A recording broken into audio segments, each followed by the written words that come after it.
Hey guys, it is a gorgeous Thursday, and I just got done talking to a really good friend whose name will remain nameless. It was just a friend call, but it's someone who's not on social media, so if you're watching, it's not you. I wanted to give a minute for a couple people to jump on, but I want to tell you that one of the most common things I used to hear when I was counseling were grown women who had issues with their moms. Hi, Melina. How are you, girly?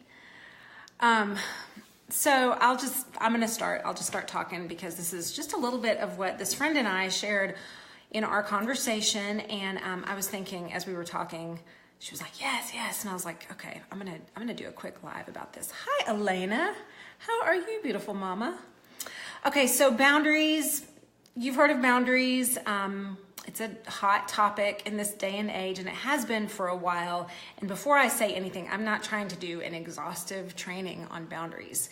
If you would like to know more about boundaries, then just know that the #1 book that I have people start with is a book called Boundaries by Cloud and Townsend. It's been around for forever, and it's a great view on boundaries, especially if you're a Christian and you want to learn a little bit more about boundaries from a Christian perspective.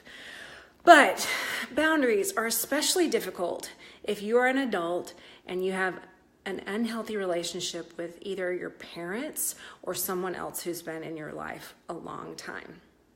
So again, mom issues were probably one of the #1 issues that grown women came to talk with me about. Isn't that crazy? I don't mean crazy like certifiably, I'm having trouble talking. I just mean crazy like wild. So let's talk about this. First, I wrote down a couple notes. If you are having trouble setting boundaries with someone in your life, I had an analogy that I wanted to share, and it's that just like if you were ever a child and you got chicken pox, or if you were a kid and you got one of those, we call them like childhood diseases, like hand, foot, and mouth. There's a few others, but you moms know what I'm talking about. Your child has it and it's miserable, but it's not that miserable. But God forbid you get infected as an adult. These childhood illnesses and viruses, they're miserable, like you're dying. So boundaries are kind of like that. If you learn them as a child or to teach them to your kids, it's not troublesome at all. In fact, it's super healthy and it really equips them to go on and live really emotionally healthy lives. But when you're an adult and you're having to learn boundaries, especially with a parent or someone else that you've been having a relationship with all your life, it is so painful. And so it can look like it's going to take forever. This friend has been in therapy for a while now, and she was saying like, am I ever going to get fixed?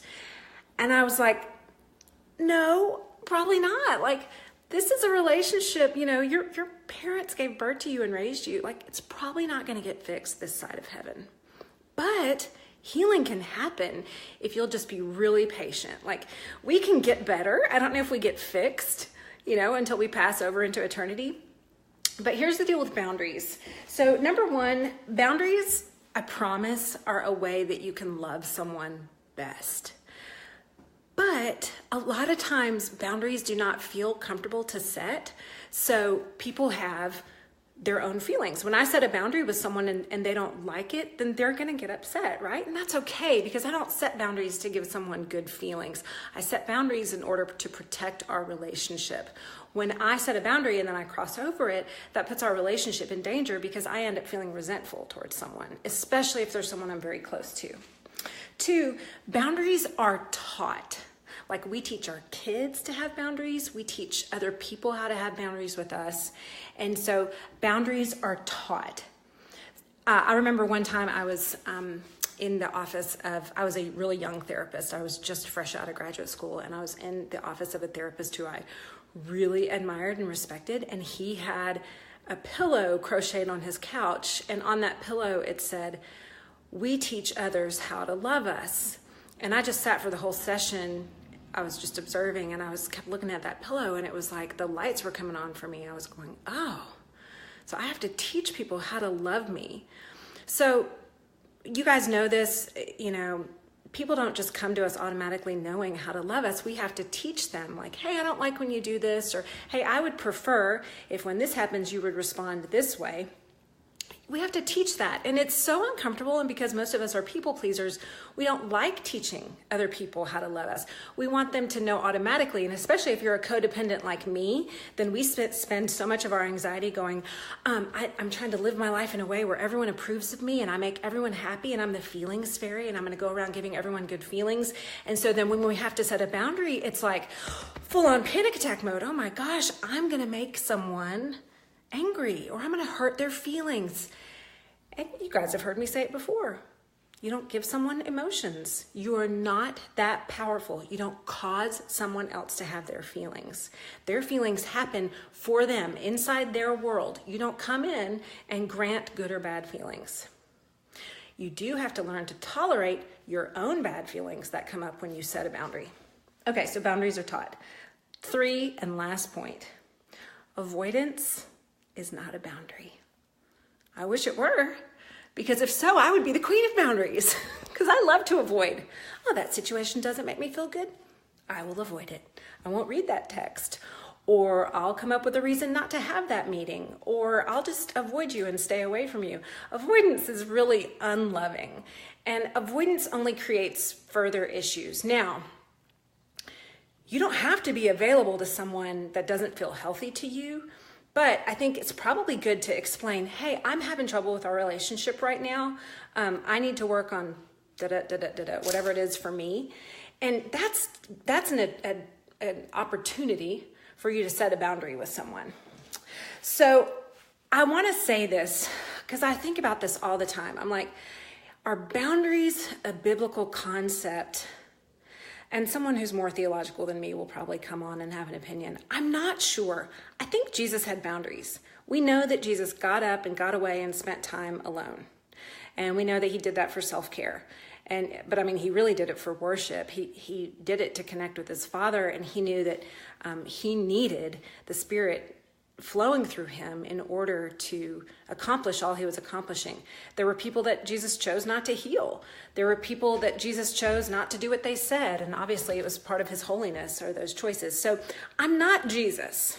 I know that. But I do think boundaries can be healthy when you do them right. I also think they can be abusive when you do them wrong. And I hear a lot of people saying things like, I have a friend, she's just too needy, and we call those people codependent, but I want to tell you, being needy is not what it means to be codependent. A lot of modern day folks have that confused. You can be really needy and you can kind of be too much. That doesn't make you a codependent, it just means you're needy. So not all needy people need a boundary. Sometimes what they really need is for us to step outside of, let me say this. Sometimes what they really need from me, I'll keep it personal, is for me to step outside of my selfishness and to really pour myself out for someone who's needy. However, there is a vast difference between someone who's needy and someone who's toxic. And I think most of you guys know when you're around someone who's toxic, you sense it, and it's not neediness, and it's not coming from a place of personal need. I want to be someone that helps meet other people's needs when appropriate, understanding I'm not God, but needy people are different from toxic people. Toxic people don't need a need met. Toxic people get off on spreading negativity, on being victims, on manipulating other people because they don't like how they feel. And they don't know how to have like genuine, I feel this, how do you feel conversations. It's more about manipulating you to get you to do things, using guilt as a motivator and other various things. So toxic people do need boundaries. And for the very reason that if you are in a relationship with someone who really struggles with a lot of toxicity, you need boundaries in order to truly love them well, to not get caught in that trap that keeps them sick and keeps you in this weird cycle with them where you're going to end up resenting them.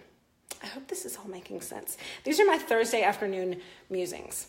I haven't had lunch. Maybe I need to go eat. But I just got off that phone call with this friend and I was like, I want to talk about that because I'm just curious. Do you struggle with setting boundaries? Do you feel gross when you set a boundary? Do you feel yucky and anxious? And Do you have folks that maybe don't necessarily need a boundary because they're really struggling with, they have a need and maybe they don't know how to communicate it well? And then do you know people who are toxic and you know they need a boundary, or you know that you cannot let them very far into your life because you'll get infected? I hope all this makes sense. Curious what y'all think. Have a great day.